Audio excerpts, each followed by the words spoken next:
देखिए जो एक्सरसाइज 6.2 से पहले जो है आपको पढ़ना पड़ेगा, जो इसमें मेन यूज होता है that is basic proportionality theorem और converse of basic proportionality theorem.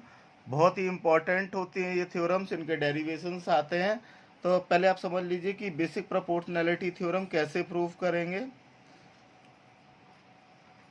ये जो एक ट्राइंगल है ए बी सी, यहाँ पर देख लेते हैं हम, साथ के साथ गिवन भी लिखते जाते हैं।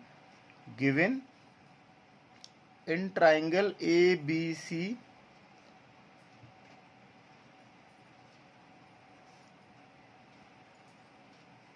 DE is parallel to BC।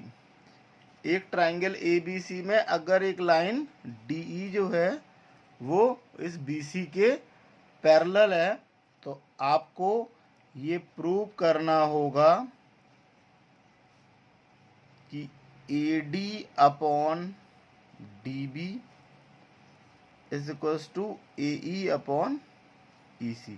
ये बेसिक प्रोपोर्शनैलिटी थ्योरम है कि अगर एक ट्राइंगल ABC है और उसमें एक कोई लाइन DE जो है वो BC के पैरेलल है, इन विच D lies on AB and E lies on AC। एक चीज और ये भी कि D जो है वो AB में लाइज कर रहा हो और E जो है वो AC में लाइज कर रहा हो। You have to prove AD upon DB is equal to AE upon EC। तो आप क्या करेंगे इसमें,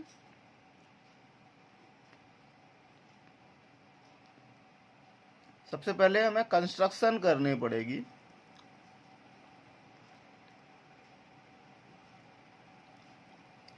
इस D से C को हमने ज्वाइन किया, B से E को ज्वाइन किया। हमने क्या किया, ज्वाइन DC BE, और इसके अलावा एक परपेंडिकुलर D से हमने कंस्ट्रक्ट किया AC में। इसको हम DM दे देते हैं नाम,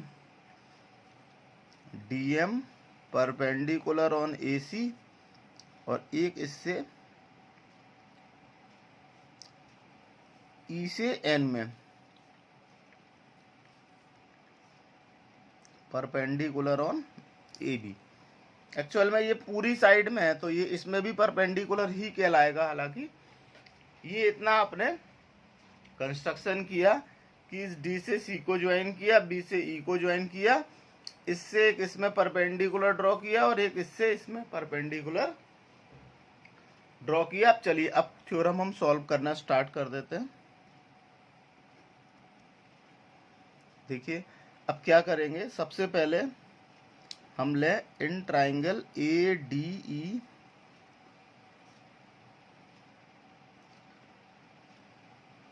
या हम ऐसे लिख लें, किसी भी ट्राइंगल का जो एरिया होता है वो हाफ बेस इनटू हाइट होता है। तो area of triangle ADE upon ADE कौन सा हुआ, ADE upon area of triangle BDE। यदि हम ये दोनों को लें ADE और BDE तो इनका एरिया जो होगा, किसी भी ट्राइंगल का area half base into height होता है। तो ADE में देखिए बेस क्या होगा, AD, और हाइट क्या होगी या परपेंडिकुलर अभी हमने ड्रॉ ही किया, NE। इसी तरह अगर हम BDE की बात करें तो BDE में बेस जो होगा वो BD होगा और परपेंडिकुलर NE ही रहेगा। अब आपको लग रहा होगा कि ये कुछ इस तरीके से फिगर बन रहा है या हल्का सा ये ऐसा ऐसा। अब इसमें परपेंडिकुलर बाहर क्यों होगा, देखिए इस कुछ फिगर ऐसे भी होते हैं जिनका परपेंडिकुलर हम अगर खींचते हैं तो वो डॉटेड करके बाहर बनाना पड़ता है, यानी कि इस फिगर के अंदर नहीं बनता। ये BDE भी इसी तरह का फिगर है कि इसका जो परपेंडिकुलर है, अगर हम यहाँ से इसमें परपेंडिकुलर ड्रॉ कर रहे हैं तो ये फिगर के बाहर जाता है, तो BDE का भी परपेंडिकुलर NE ही होगा। अब आप देखिए NE से NE कट गया, हाफ से हाफ कट गया, तो जो बचा that is ADE upon area of BDE, ये जो बचा AD अपॉन BD के इक्वल हो गया। ये हो गई इक्वेशन नंबर फर्स्ट। अब हम उस तरफ से जाएं, ये हमने इस वाले एंड से लिया। अब अगर हम इस वाले एंड से देखें तो यहाँ पर हो जाएगा इन ट्राइंगल ADE अगेन, ये वाला triangle ADE, triangle ADE upon, अब यहाँ पर जो ट्राइंगल ले रहे हैं दैट इज DEC ले रहे हैं, एरिया ऑफ ट्राइंगल DEC। और ये जो होगा, अब इस तरफ से अगर हम देखेंगे तो बेस जो होगा वो AE होगा, हाफ बेस इनटू, अब यहाँ पर परपेंडिकुलर हो जाएगा DM, और इसी तरह यहाँ पर हो जाएगा बेस CE, और परपेंडिकुलर हो जाएगा आपका यहाँ पर भी DM।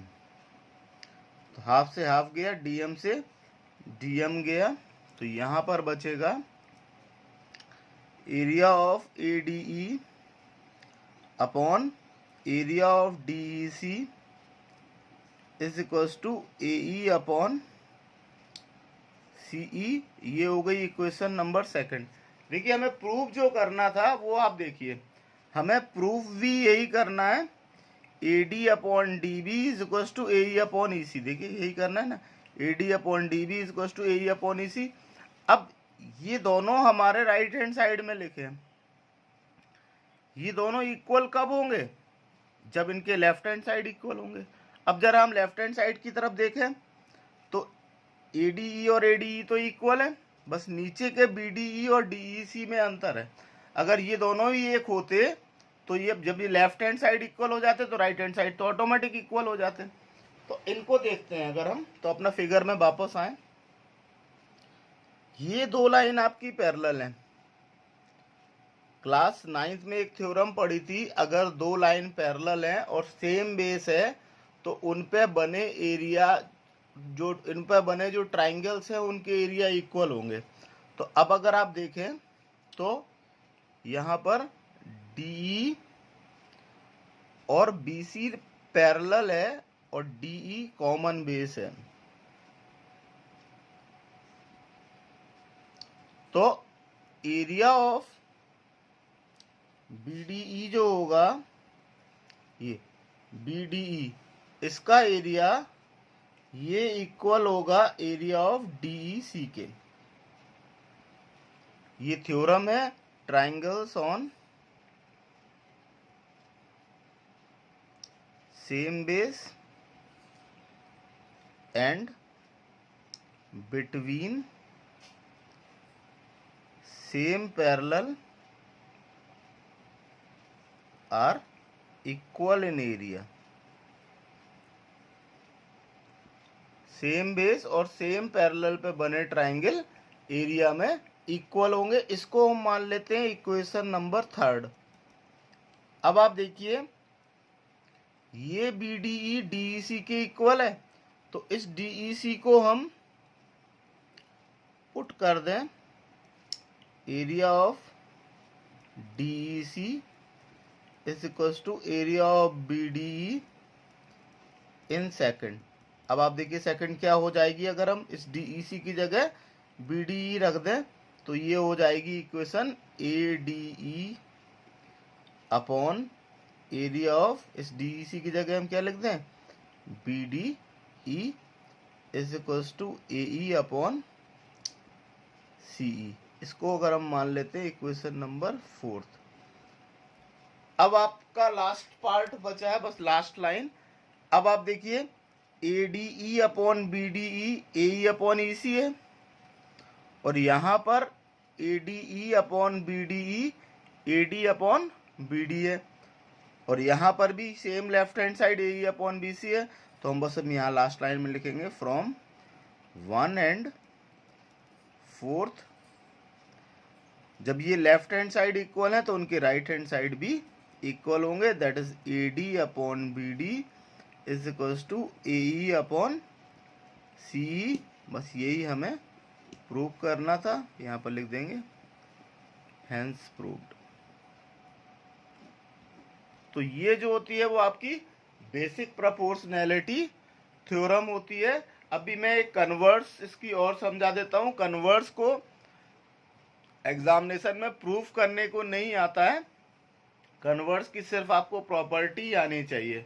तो मैं अभी कन्वर्स की आपको प्रॉपर्टी बता देता हूँ। ये बेसिक प्रोपोर्शनैलिटी थ्योरम जरूर से आप पढ़ लीजिए, इस थ्योरम से रिलेटेड क्वेश्चन भी आता है और ये प्रूफ करने को भी आती है।